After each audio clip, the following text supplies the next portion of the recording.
जय माता दी मित्रों, आज हम चर्चा करने वाले हैं एक ऐसी घटना, ऐसे गोचर के बारे में, ऐसे राशि परिवर्तन के बारे में जो 18 साल बाद लगभग होने जा रही है। यानी 30 अक्टूबर 2023 में राहु का राशि परिवर्तन हो रहा है। यानी राहु मेष राशि से मीन राशि में यानी उल्टी गति में जाकर मीन राशि में गोचर करने वाले हैं।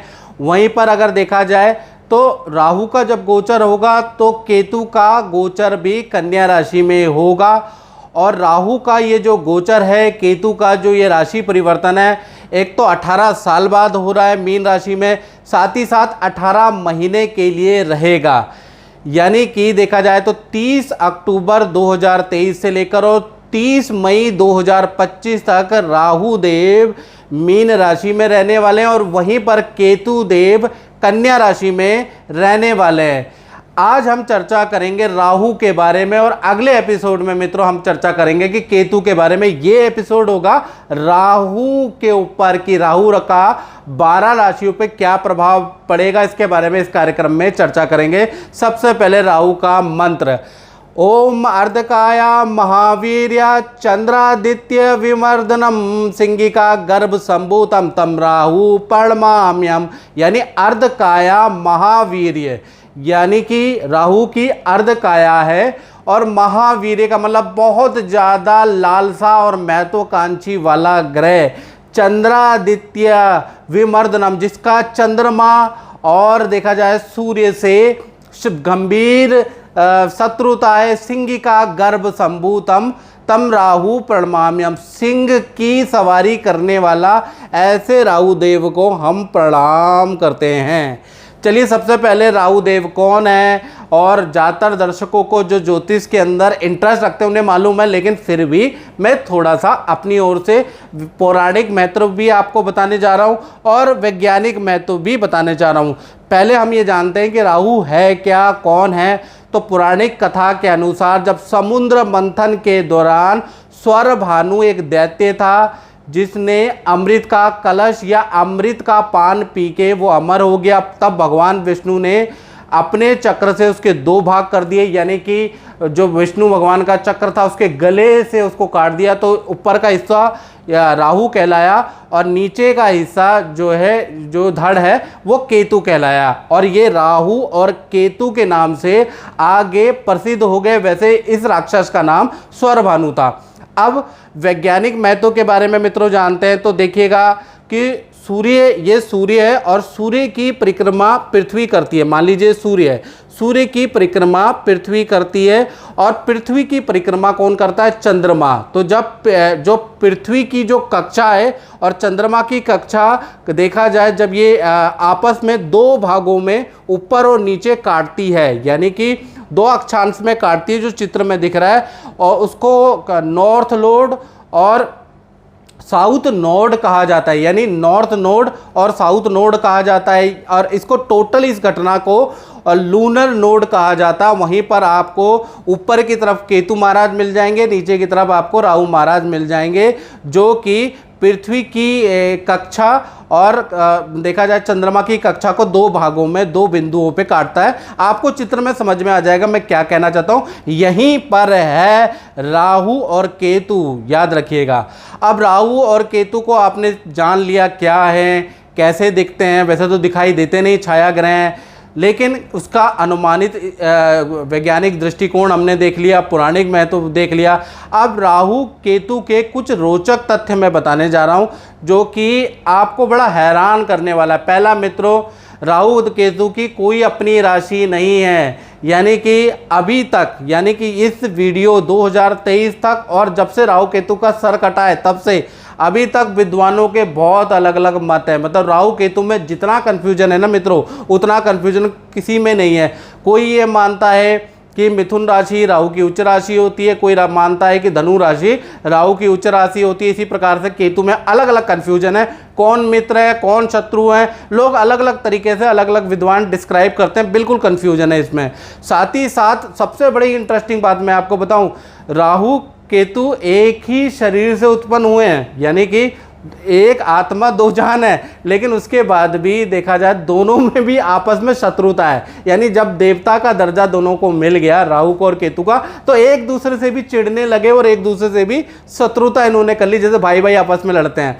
इसी तरह से देखा जाए तो दूसरा इंटरेस्टिंग पॉइंट क्या है, राहु जिसकी कुंडली में प्रबल होता है ना, वो बहुत बड़ा कॉपी कैट होता है। अब कॉपी कैट का मतलब कि ऐसे व्यक्ति के अंदर चालाकी और देखिए चालाकी जन्मजात होती है। ऐसे लोग बहुत चालाकी करते हैं, बुद्धि से बहुत तेज होते हैं, साथ ही साथ किसी चीज़ की कॉपी करने में मास्टर, जैसे कहते हैं ना, जूते की कॉपी बना ली, सॉफ्टवेयर की कॉपी बना ली, उसकी नकल बना ली, कॉपी करने में बड़े एक्सपर्ट होते हैं, ओरिजिनल को भी मात देते हैं। जिनका राहु अच्छा होता है, याद रखिएगा स्टूडेंट, जिनका भी राहु अच्छा होता है तो कहीं ना कहीं केंद्र त्रिकोण में बैठा है, शनि की राशि, बुध की राशि, शुक्र की राशि में बैठा है, तो मान के चलिए ऐसे लोग कॉपी कैट बड़ी जल्दी कर लेते हैं। किसी की लाइफस्टाइल को फॉलो करना, कोई टेक्नोलॉजी की कॉपी करना बहुत अच्छा कर लेते हैं और सक्सेसफुल हो जाते हैं। साथ ही साथ केतु के बारे में बात करें तो केतु जो ग्रह है वो इंट्यूशन वाला होता है। यानी केतु जिसका भी स्ट्रांग होता है, और केतु किन राशियों में स्ट्रांग होता है ये बड़ा कंफ्यूजन है। केतु अधिकतर मित्रों जो राशियां हैं बुध की, गुरु की, शुक्र की राशियों के अंदर स्ट्रांग होता है। याद रखिएगा, बुध की राशि, गुरु की राशि, शुक्र की राशि में स्ट्रांग माना जाता है केतु को। तो यहाँ पर केतु अगर होंगे तो आपकी कुंडली में और केंद्र त्रिकोण में होंगे तो केतु आपका अच्छा है, आपके अंदर इंट्यूशन पावर हो जाएगी। यानी आपको एक अनुभव पता चलेगा कि आगे क्या होने वाला है, 10 साल बाद टेक्नोलॉजी कहाँ जाएगी, आपको बुरे और अच्छे की इंट्यूशन आने लगेगी, आपके अंदर इंट्यूटिव पावर आ जाएगी, जिसके कारण आप जो हैं अपने भविष्य को अच्छा बना सकते हैं। तो राहु और केतु दोनों अगर अच्छे हो जाते हैं तो कहीं ना कहीं एक में चालाकी बहुत अच्छी मिलती है और एक में इंट्यूटिव पावर ज़्यादा मिलती है। साथ ही साथ एक और इंटरेस्टिंग पॉइंट बताता हूँ, राहु केतु हमेशा वक्री होते हैं, यानी कि हमेशा उल्टे ही चलते हैं, लेकिन इनकी दृष्टि सीधी होती है। याद रखिएगा, इनकी जो दृष्टि होती है कुछ विद्वानों के अनुसार 5वीं, 7वीं और 9वीं दृष्टि होती है। याद रखिएगा, और विज्ञानों को मतलब विद्वानों के अलग अलग मत भी हैं राहु को लेकर। कोई 5वीं, 9वीं और 7वीं दृष्टि मानता है, कोई कहता है कि इनकी जब कोई राशि ही नहीं है तो इनकी दृष्टि का कोई महत्व नहीं है, लेकिन मैंने खुद अनुभव में देखा कि इनकी दृष्टि का महत्व होता है। साथ ही साथ देखा जाए तो राहु जब भी राशि परिवर्तन करता है, जैसे कि 30 अक्टूबर 2023 में राहु देव राशि परिवर्तन कर रहे हैं, तो 9 महीने यानी शुरू के जो 9 महीने आपको अच्छा या बुरा दोनों इफेक्ट ज़्यादा मिलेगा, यानी ज़बरदस्त मिलेगा। अगर अच्छे होंगे तो अच्छा इफेक्ट मिलेगा और बुरे होंगे तो बुरा इफेक्ट आपको तुरंत मिलेगा, 9 महीने तक मिलेगा। फिर अंतिम के जो 9 महीने वो कहीं ना कहीं नॉर्मल होते हैं, यानी कि 9 महीने ज़्यादा इसका अच्छा या बुरा इफेक्ट मिलता है। अब इस कार्यक्रम में मेष से लेकर और मीन राशि के क्रम वाइज एक कार्यक्रम में हम चर्चा करेंगे कि मेष राशि के लिए कैसा रहेगा, वृषभ के लिए, मिथुन के लिए, कर्क के लिए, सिंह के लिए, पूरा डिटेल में ये कार्यक्रम रहने वाला है। और अगर आपको ये कार्यक्रम अच्छा लगता है तो आप मेरे चैनल को सब्सक्राइब जरूर करें, साथ ही साथ देखा जाए तो इस पोस्ट को शेयर करते रहे, क्या पता किसी के काम आ जाए। चलिए अब बात करते हैं मीन राशि के ऊपर। तो मीन राशि पे ही राहु देव आ रहे हैं, यानी 30 अक्टूबर 2023 में देखा जाए तो राहु मेष राशि से उल्टे चलते हुए उल्टी गति में मीन राशि में, यानी आपकी राशि में आ रहे हैं, जहां पर आप देख रहे हैं प्रथम भाव के अंदर आ रहे हैं। तो देखा जाए तो ये जो 18 महीने राहु का गोचर है वो आपकी सोच को बदल देगा और स्वास्थ्य पे प्रभाव डालेगा। यानी ये जो गोचर है आपके सोच और आपके स्वास्थ्य पे प्रभाव डालेगा, इसलिए कुछ सावधानी आपको जरूर रखनी है। पहला देखा जाए तो राहु जो मीन राशि में आएंगे, यानी आपकी राशि में आएंगे, आपका स्वभाव शक्की कर देंगे। अब आप चीज़ों में नेगेटिविटी ज़्यादा देखेंगे, आपके अंदर चिड़चिड़ापन आ जाएगा, आप झगड़ते रहेंगे, मूड स्विंग हो जाएगा, आप थोड़े से घमंडी हो जाएंगे, आपको लगेगा नहीं, लेकिन आपका नेचर चेंज हो जाएगा, आप थोड़े से सेल्फिश नेचर वाले हो जाएंगे, यानी अपना काम बनता भाड़ में जाए जनता, ऐसी स्थिति हो सकती है। क्योंकि राहु जब आ जाता है ना आपके सोच के ऊपर तो ऐसा ही होता है। दूसरा प्रभाव देखा जाए तो राहु के कारण देखा जाए आपकी जो रुचियां हैं ना बड़ी अजीबो गरीब सब्जेक्ट में हो जाएंगी, यानी मृत व्यक्तियों पे आपकी हो जाएगी, आत्मा भूत प्रेत में आपका इंटरेस्ट बढ़ जाएगा, यानी इन चीज़ों की वीडियो ज़्यादा देखेंगे, इनकी किताबें ज़्यादा पढ़ेंगे, इन चीज़ों में आप ज़्यादा लिप्त हो जाएंगे। साथ ही साथ आपके टांगों में हल्के दर्द की समस्या भी रहेगी। तीसरी घटना के बारे में बात कर लेते हैं। जब राहु ट्रांजिट होगा तो संतान के कामों में बाधा होगी, यानी कि अगर संतान छोटी है तो एकाग्रचित्ता में प्रॉब्लम या हेल्थ में प्रॉब्लम, बड़ी संतान है तो उनकी विद्या विवाह में प्रॉब्लम में रहेगी, याद रखिएगा। यानी संतान के कार्य रुक जाएंगे, ऐसा भी योग नज़र आ रहा है। लेकिन खासकर जुलाई 2024 तक संतान की परेशानियां जूझ सकते हैं मैक्सिमम से मैक्सिमम। उसके बाद केतु का प्रभाव पड़ेगा तो कहीं ना कहीं जुलाई 2024 के बाद संतान का काम अच्छा होने लगेगी, उसकी परेशानी सॉर्ट आउट होगी।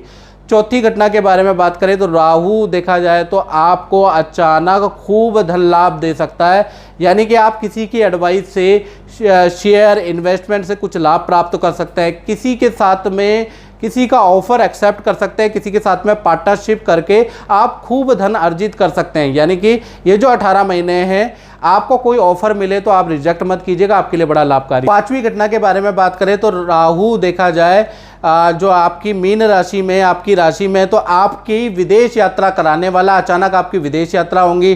खासकर मुस्लिम कंट्रियों की यात्राएं कराएगा। साथ ही साथ विदेश संबंधी कोई काम, इंपोर्ट एक्सपोर्ट का काम आपका शुरू होगा या विदेश संबंधी काम में आपको सफलता मिलेगी। छठी घटना के बारे में बात करें तो राहु देखा जाए विद्यार्थियों के लिए, जो स्टूडेंट है मीन राशि वाले, उनको अचानक विद्या में बहुत अच्छा रिजल्ट मिलेगा, अच्छे इंस्टीट्यूट में एडमिशन मिलेगा। यानी विद्यार्थियों के लिए बड़ा लाभकारी है, कंपटीशन क्रैक करेंगे 18 महीने के अंदर। यदि मीन राशि वालों पे कोई कोर्ट केस चल रहा है या सरकारी कोई काम रुका हुआ है तो सरकारी काम में भी, कोर्ट केस में भी आपको शुभ फल देगा।